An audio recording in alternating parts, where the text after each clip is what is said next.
Hey, I'm Rob Adler, and welcome to Understanding Upstate, the podcast dedicated to exploring what makes upstate New York such a unique place. Each week, my co-host Jim Search and I dive into a new upstate topic to better understand what's up upstate. And today, we are talking about the deliciousness that are Michigan Red Hots, baby! Hell yeah.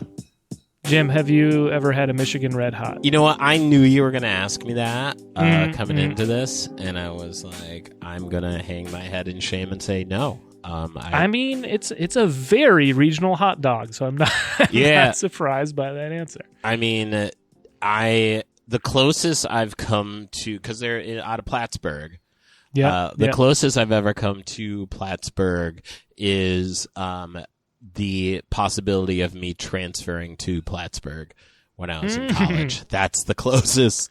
Right. So like the website. Right. Yeah. Like the website and then the idea of right. Plattsburgh, which I had a friend, my friend Matt, who he went to Plattsburgh for like a year and then transferred in like right after, like was only there for a year and then went to West Virginia. I mean, it's up there.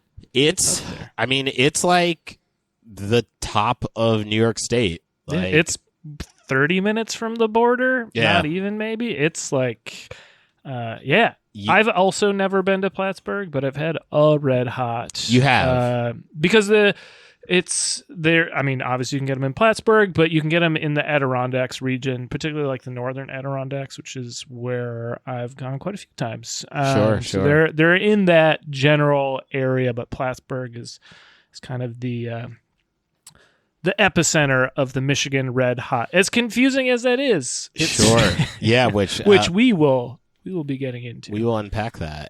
I think a good analogy, not the best, a good analogy is Plattsburgh is to Michigan Red Hot as Binghamton is to Speedies.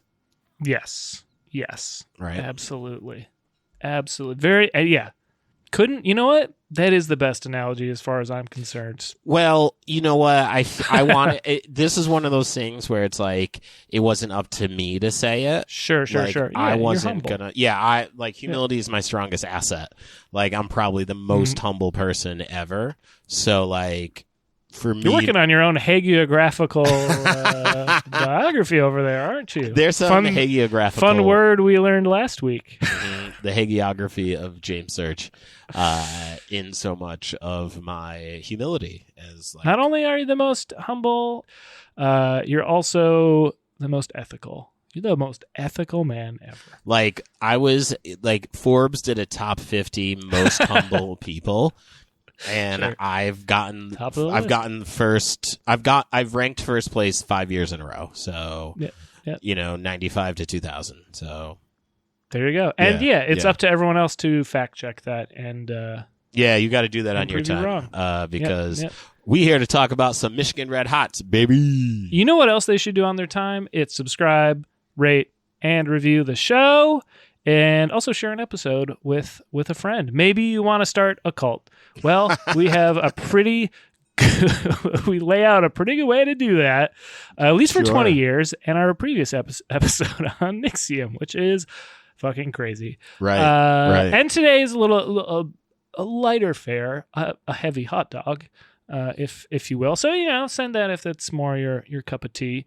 But if you give us a 5-star rating and a positive review, within that review, you can suggest something for us to cover in the future, and we just might. Also, you can tell us how ethical and humble you think Jim is in that review, and we'll work that into the Forbes findings. Right, we'll come up with like an average, and we'll get back to you on a few. Yeah, we'll let you know what the deal is with that. Sure. Having said all of that, are you ready to get into Michigan Red Hots? I've never been more ready for anything in my life, if I'm going to be honest with you. Buckle up.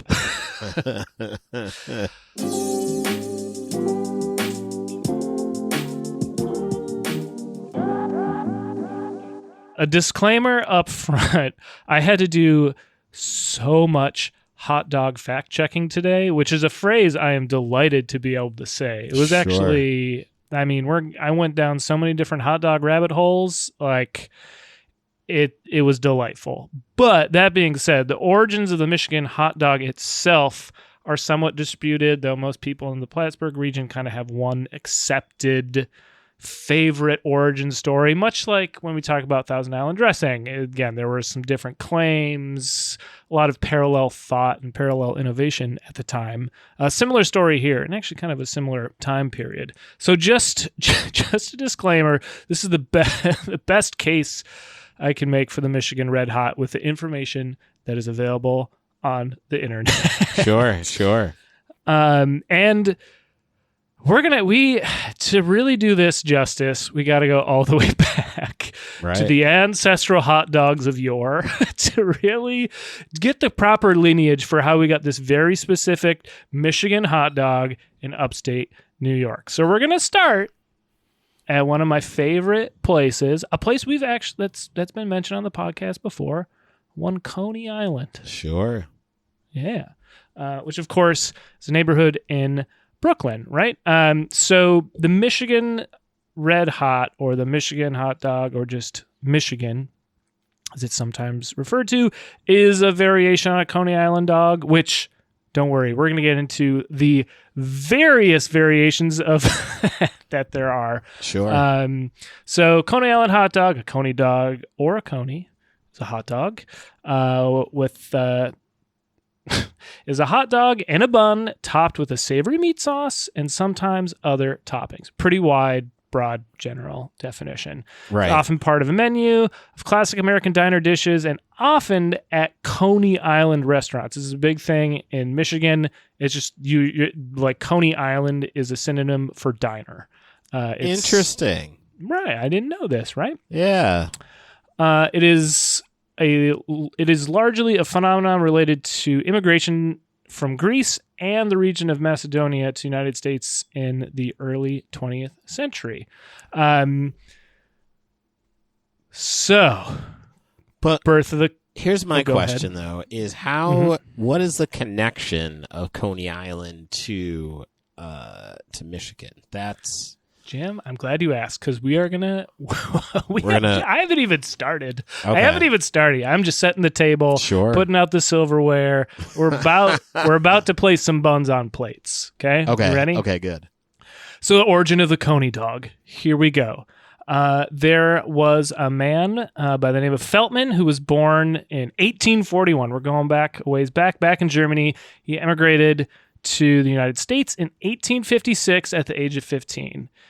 He was familiar with the Frankfurter, which is native to Germany. He began operating a pushcart selling pies. It was a pushcart pie wagon, which is the funnest thing I've said all day. Pushcart pie wagon. Sure. At Coney Island Beach in 1867, which back in, like, Coney Island's like a fun destination now, but back then there are these sprawling like hotels. It was a little bit more of a resorty kind of destination. Still like they had affordable stuff for everyone, but it was a little bit more built up as a tourist attraction, even more than it is now. Right. So he was going and selling these fresh pies to patrons at beachfront hotels. At a certain point, his customers began asking him for sandwiches, because who doesn't want a sandwich on the beach, right? So canned food, you're not going to get sand in it. Very practical. So he adds sandwiches, and he added a little charcoal stove to his cart and began selling pork sausages on rolls, which he called Red Hots, and then later hot dogs. Huh. However, it took some time for the public to decide what to call Feltman's creation. Originally Frankfurter, sausage, Coney Island Red Hot. None of them really captured the public's imagination.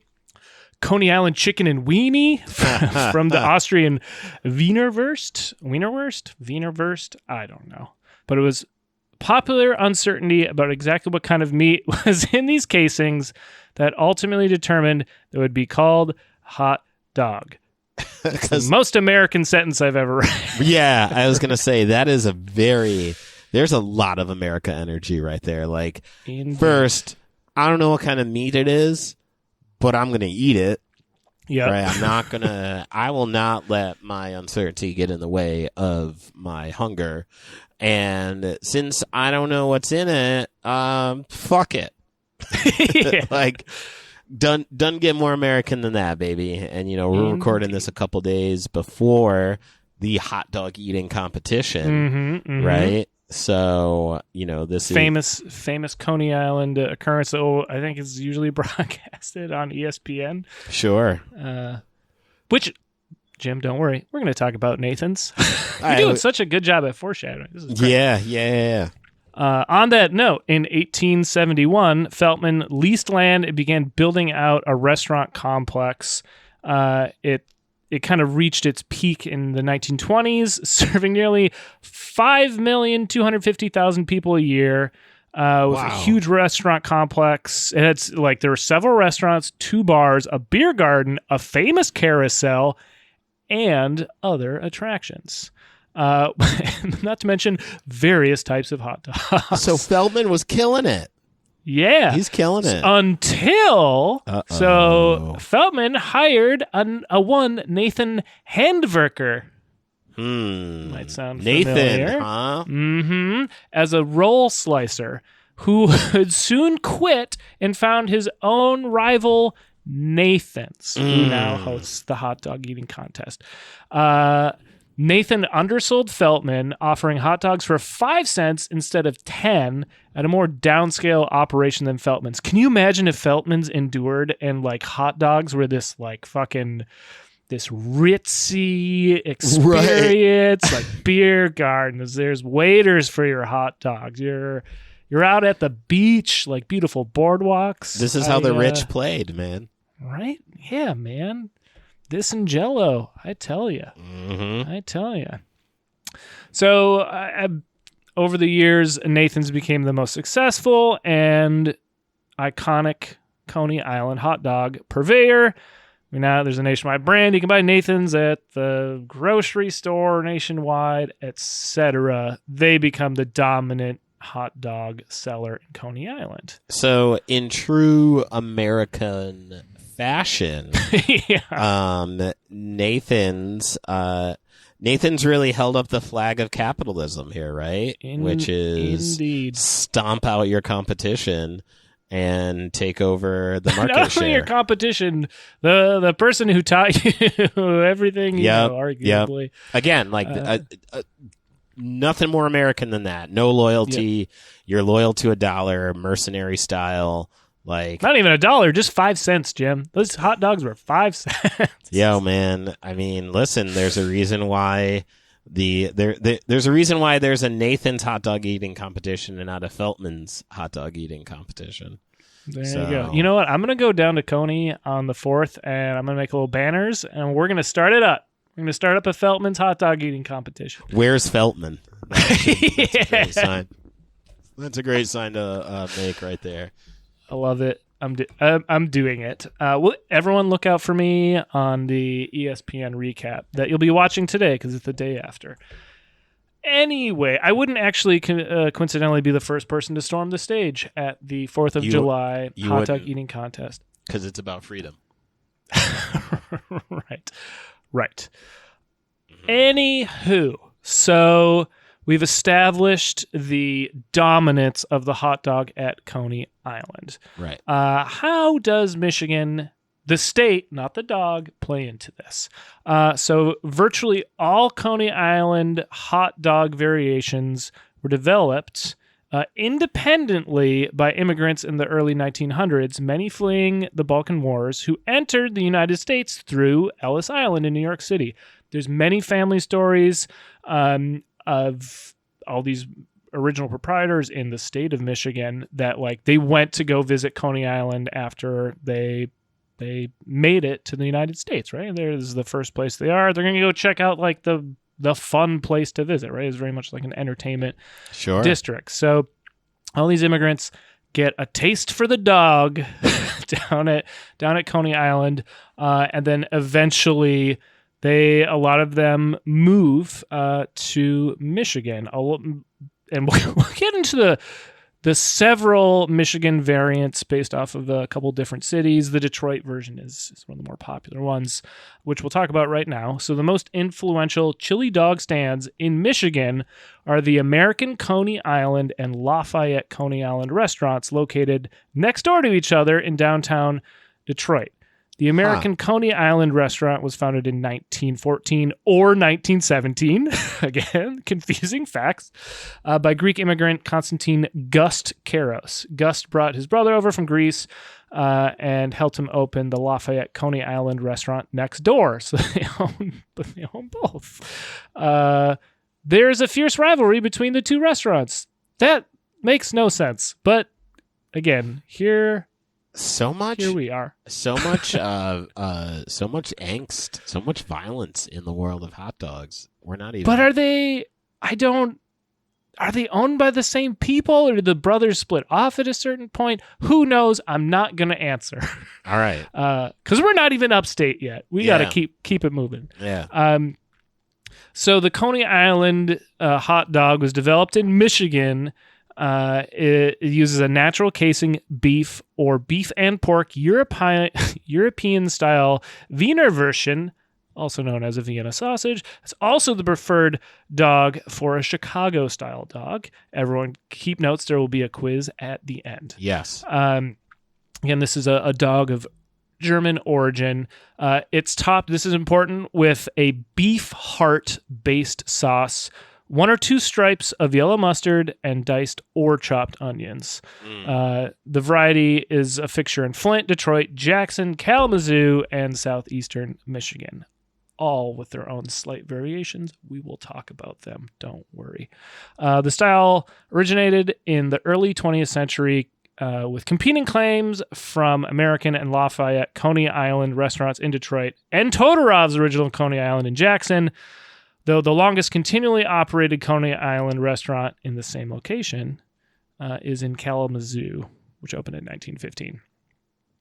Jim, I know you're dying to know, what is the difference between a Detroit-style, Flint-style, Jackson-style, and Kalamazoo-style Coney dog? I haven't been, in preparation for this, I haven't been able to sleep to get to this information. So we gotta know. Yeah. We gotta know right Burning now. Question. Yeah. All right. So Detroit style, this, again, everything I just described, the key differentiator is that it is a beanless chili sauce. No beans in the chili sauce. Flint style, it's characterized by a dry hot dog topping made with ground beef heart, which is ground to a consistency of fine ground beef. And some say it needs to be a particular hot dog from a specific brand. But it's this dry, it's not like a wet sauce. It's just like ground beef. So this is like the... not all wine is champagne, but all champagne is wine. Like yes, there's a very specific place for this to be. Got it. Indeed, makes sense. Jackson style. It uses a topping of either ground beef or ground beef heart, onions, and spices. So the onions and spices are in the topping, where the other dogs, the onions, are a separate topping. Kalamazoo style, which basically is from this one restaurant, Coney Island, Kalamazoo. They have like a proprietary topping. We don't know what's in it.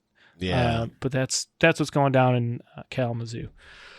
Whew. Okay, we're about to get to Upstate. Let's go. Anything I can clear up? Any questions? Are we all good? I was going to say, this is pretty straightforward stuff. All right. You know what I mean? So yeah, I'm here for it. Well, let's go Upstate.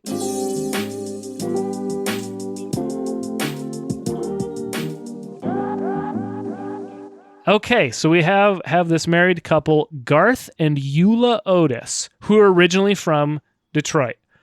They moved to Plattsburgh in the early 1920s, and this is the most widely regarded originators of the Michigan Red Hot.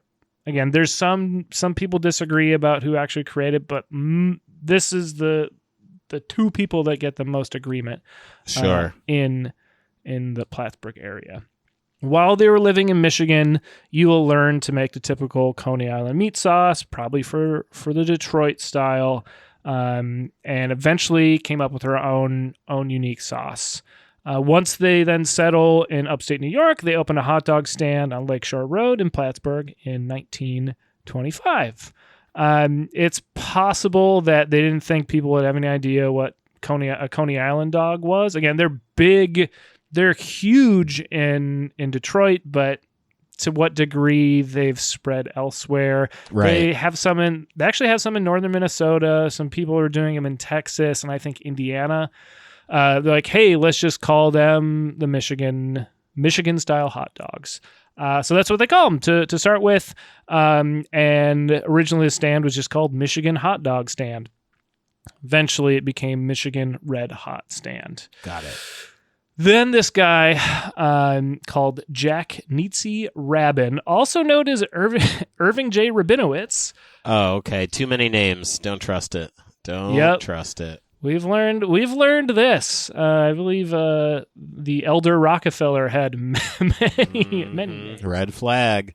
You got a lot of names. Why? A red hot flag. Hey, set him up. There you go. Rob knocks him down, baby. There we go. So he was hired as a car hop by the Otises, and he would go on to actually purchase the business and the secret recipe from Eula. So he's carrying, it's actually good. He's carrying on the legacy. He eventually demolishes the original stand and builds one that I believe is still standing today, although it is now it was called Nitsy's. Now it's called McSweeney's. So it's interesting. Gone through at least three hands. I don't know if between Nietzsche and McSweeney, if there's any other owners, but I do know it's currently called McSweeney's. And Nietzsche was one of the main contributors to the development of the Michigan Red Hot, and that he specified a more specific bread than just a regular old bun. He wasn't too happy with what was available, so he went to a local bakery. It's spelled Bouya apostrophe S, as in booyahs. Mm-hmm. Proper pronunciation. I knew you were going to be real excited to do that, Rob. Someone told me that you're pumped for that. Yeah, we can just end the episode here, but we won't. There's still too much to talk about. No, we got a lot more to go. So Nitzy went to Booyah's and contacted them to make a special New England style Michigan roll, which we'll talk more about specifics. But it's more of a roll than a bun. Designed to his own specifications, and that still stands today for your typical Michigan Red Hot. There was another stand that opened in 1942. This is called Claire and Carl's. It's a real popular one. There's some articles that say this was opened in 1927, but they're actually confusing that with the original Michigan Red Hot stand. So this one's a little bit later, but it's been open since 42 continuously and is very much like a fixture and one of the main ones that's still going in the area. Let's see. According to Serious Eats, which has like a pretty good article on Michigan Red Hots, the sauce itself, so it's a little bit different, and we're going to get into ingredients and recipes. It's different from a Michigan sauce, and that it doesn't use offal or offal. I'm not quite sure how to say it, but that's basically organ meat. Could be offal, could be offal. Sounds awful to me, but go on. Yep. And I think that's like the beef heart. It's not using beef heart, which is a staple of that Detroit sauce, and it barely has any Greek flavor. There's a lot of Greek spices in the actual Michigan, Detroit, Flint, Jackson, Kalamazoo sauces. And though the texture is more similar to a Flint sauce, and it's more of a chili, but do not say that in Plattsburgh. It's not, they're very firm that it's not chili, although it's closer to chili than it is a Detroit sauce. Right. You let them have it. You're gonna let them have that one. No, I'm not gonna look. Say what you want right now, but if you're in Plattsburgh, don't call it chili sauce. Right. They're gonna kick you to Canada. Yeah. Don't do it. You don't want. I don't think you want problems up there. Mm-mm. Not in Plattsburgh, baby. No, sir. All right. So some more specifics on what makes a Michigan Red Hot a Michigan Red Hot. Because there's, again, this, if you just research this and you go on Wikipedia, like the picture is wrong. The picture on Wikipedia is not a Michigan Red Hot. As evidence by when you go look at that picture, it's cross-referenced in other Wikipedia articles on hot dogs as a Coney dog. So again, I am the hot dog detective today. I was gonna say you might want to even just flag that on Wikipedia's page so you let them know. No, we're gonna send them here. Well, I'm gonna link to this episode. Yeah, put the link in the Wikipedia page. There we go. You know what I mean? And be like, further research was done. There we go. Yeah, I'll just add a footnote, and it's just gonna be this understanding Michigan Red Hots. Yes. Episode. And hey, if you got here from Wikipedia, thanks for joining us. Like and subscribe. Anyway, so the number one reason why I knew it wasn't a Michigan Red Hot is because the hot dogs used in Michigan Red Hots are bright red. They absolutely have food coloring in them. They are like a nuclear red. They are redder than a stop sign. They are vibrant, is what I'm trying to say. They are vibrant. That's hilarious. Which is fun. It's a fun, vibrant hot dog. They're made by Glazier's, which is actually a family-owned business that makes hot dogs in Potsdam, New York. So a local creation. We're talking Upstate right now. I hear you. Yeah. Yep. And then again, the buns were made by a local bakery, the Booyah Bakery, which is actually sadly now closed. But again, this is like it came from Coney Island, Brooklyn. It went to Michigan, went to Detroit, and then it came back to New York State, went upstate, and they're just like, we're doing it all from scratch. We're making our own damn sauce. We're making our own dogs, our own buns. It's one of the most upstate foods I think I've ever seen. It's delightful. All right, so the sauces. Let's get into the sauces. They're varied. They're more like a chili. One big contention is whether or not they are supposed to contain tomato. These are fighting words in some parts of Plattsburgh. People debate this. Look, they can all agree they don't call it chili, but they can't agree on whether to include tomato or not. So depending on where you go, you're going to get a tomato base, or you might not get a tomato base. It might contain vinegar and brown sugar and a blend of spices. The sauces with no tomato, they're going to be using hamburger as their main base, but no large chunks of meat. And it's generally going to have onions and yellow mustard as a topping.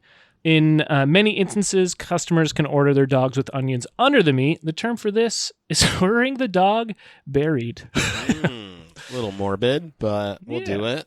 I like it. You get it, though. Like it. It drives the point home. And for those inquiring, no one's asking, but I'm going to tell you, the original Michigan sauce from Nitzy. So this is allegedly, again, he purchased the secret recipe from the Otises, and this is I believe in his hand. Used chili powder, cumin, red pepper, black pepper, minced onions, hot sauce, tomato sauce, and lean ground beef. So if we're going by the OG, it has tomato sauce.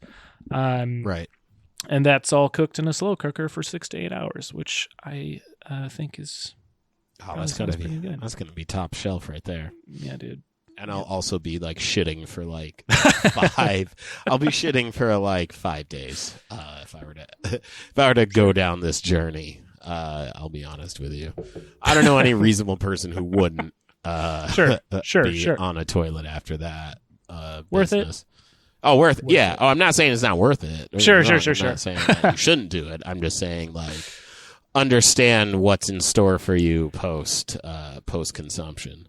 Sure. They don't call it red hot for nothing, Jim. Hey. There you go. All right. So let's get to Michigan month. The North Country specialty we've all now come to know and love, which is known as the Michigan Red Hot, is so important that the town of Plattsburgh has deemed July as Michigan month. Look at this. We're like on the ball for once. So, yeah, very much, so well branded right now. Guys, welcome to Michigan month. Wow. With the proclamation comes an annual celebration that includes a 5K road race. Not what I want to do before I eat hot dogs or after. Locally designed T-shirts and a passport that enthusiasts can get stamped at any restaurant that cooks Michigans. Holy shit, that's a great idea! So my god, yeah, you're traveling the world of Michigans. Dude, can we make speedy passports? Let's borrow this idea. I don't see anything in our way of doing it, to be quite frank with you. Quite frank? Yeah. Pretty good. Yeah, this is not amateur hour here. I put a little mustard on that one. Oh, my God. Oh, man. That's for you. I'm going to slather that all over the dog. Quoting the Plattsburgh town supervisor, Michael S. Cashman. Cashman, man, if you're going to be in government, that's a good last name. That's a good last name. I feel like he was the GM for the Yankees, I believe. Cashman, I don't know if it was Michael, but I don't. Which way do you think he went? From the Plattsburgh town supervisor to the Yankees, or the other way? Yankees. It's all uphill. If I had to guess, I feel like you're going to start at the Yankees and end in Plattsburgh. If I'm going to be honest with you, probably. He said that this is so important to us that we decided to make it an annual event. This will all lead up to a full-blown annual festival starting next year or 2024 at the latest. So this could be it. I am going to continue to read the next paragraph. While I do that, can you please tell me if we need to work in the Michigan Red Hot Festival into the Sterling Fest, Speedy Fest circuit this summer? On it. All right. Let's see. On the first day of Michigan Month 2022, this Frankfurter also got its own historic marker. The Syracuse-based William G. Pomeroy Foundation, the charity behind the Blue Roadside historic markers scattered across the state, erected a sign commemorating the Michigan. It's located at mile marker 4,736 of US 9. Just in case if you're driving by. And this is outside Claire and Carl's, that hot dog stand that opened up, I believe I said, in 43. Jim, Michigan Red Hot Festival 2024. Is it happening? I got some news for you, Rob. Is it good? It's not. No, but it's better for me to be upfront about this than to sugarcoat it. That's true. But I typed it in. And the first article that comes up, and this was dated January 12th, 2023. This is actually kind of good, I guess. Town of Plattsburgh postpones Michigan Fest to 2024. So It looks like it is going to be happening. Town Supervisor Mike Cashman said one of the partners critical to the event has a life matter preventing participation. Wow. So there's a real keyman clause on this. Yeah. On this festival. So, I don't see anything. There's no articles of late that are leading me to that. The most recent article says that it was postponed to 2024. So has it happened yet? I mein, There's been, Michigan Fest 2023. That's happened. It doesn't look like it's happened yet. So, Jim, as you were talking, I did some research. I'm pulling up an article from, I believe, Upstate-based newspaper, The Sun. Headline, this is from August 4th Oh, 2015. Oh, no. 2015, first ever Michigan Festival coming to Plattsburgh. What's going on? What's the deal? They had one almost a decade ago. It seems not to have stood the test of time. And that's sad. You know what I mean? It sounds like a delicious food that should be celebrated, and quite frankly, we're not there. So, look, I think if we get all the speedy freaks up to Plattsburgh on the same day, we can really paint the town red hot and make our own Michigan festival. How's that for an outro? Oh, you're not going to get better than that, I don't think, personally. There we go. Well, look, we're going to send the mayor of Plattsburgh several emails, and we'll get back to you guys on what the deal is. Yeah. Well, having said that, Jim, what's the deal for next week? Well, I will tell you this. What we're going to get into next week is going to require a lot of heart, if I'm going to be honest with you. Beef heart? Not quite beef heart. Different kind of heart. But Got it. just know our heart will be in what we're going to be talking about next week, for sure. Well, just as our heart will be in what we're talking about next week, I believe your heart was in it when you made your debut album. Can you tell the Speedy Freaks about that album, maybe where they can check it out? Oh, hell yeah. So check this out, party people. Let's just say you have crushed a couple Michigans, right? Mm-hmm. You're riding high. You might had some Jenny cans to boot. Oof. You're feeling great. This is, it does. You're like, man, I've ate and drank all things Upstate. How do I listen to something equally as Upstate? Well, you're in luck. You're in luck. Because what I have for you is an album called Upstate Understandings. That is my very first comedy album, produced by my good buddy Rob Adler, who you just heard talking. And you can get a physical copy of that album because it's on vinyl, CD, or cassette. You can grab that at jimsearch.bandcamp.com. Also, it's kind of wild now, but it is available on all digital streaming platforms, on the DSPs, if you will. So you can download that puppy real quick and listen to it, or you can get a piece of history, which you'll be able to pass on to your young Speedy Freaks in the form of a physical copy over at jimsearch.bandcamp.com. So go run that all the way up, and also go check me out at all social media at jimsearch. And you can go to my website, jimsearchcomedy.com. So go ahead and do that. And I'll just plug this real quick. If you are in the Jersey area, July 20th, you can come see me at the next big thing, which is a show at the Williams Center.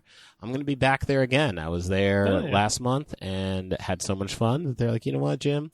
Come on back this month. Come on back, or come back in July. Well, I'm going to do that. So July 20th, I'll be at the Williams Center in Rutherford, New Jersey. Show is at 8:30. I'll have links for the tickets. You can go to Williams Center on Instagram and find those tickets as well. But yeah, come on out. It's going to be a great time. Bring a Michigan hot if you want. It's up or to a you. Speedy. Or a Speedy. Or whatever, both. Whatever. You got two hands.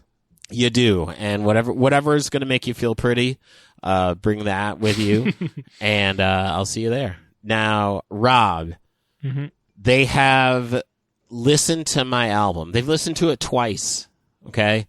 And they can recite every joke front and back. They know the set list. They love it.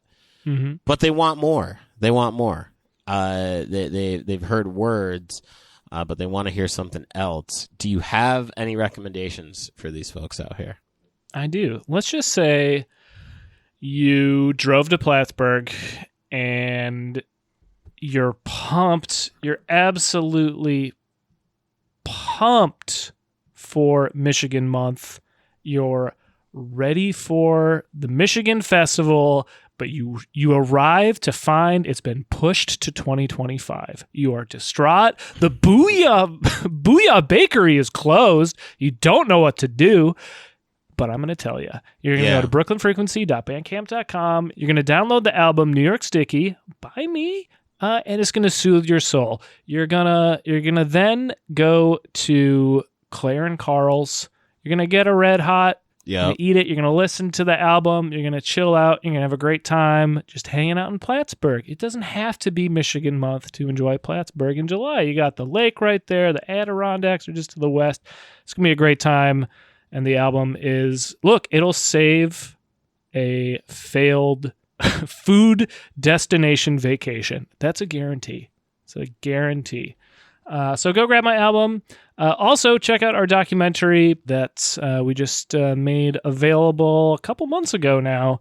And links in bio for that. It's a behind-the-scenes look at the making of Upstate Understandings. The documentary is, in fact, called Understanding Upstate. Sounds familiar? It's the genesis for this podcast. Go check all those things out. Again, link in the bio for all of those. And while you're at it, subscribe, rate, and review the show. Like I said up top, again, throw in a 5-star rating and a positive review with some future suggestions. If you want us to talk about any of the other varieties of hot dogs that are out there in the world, we won't. No. We'll talk about the canal again if you want. Right? So throw that in the review, and it's something we'll totally check out. Jim, I've talked a lot. Yeah. But I have to say one final thing Sure. to get us out of this episode, and it's our closing transition. Are you ready to get on out of here? Yeah, let's do it. Let's go. Well, can I upsell you from a regular old hot dog to a Michigan Red Hot? Sold. Booyah!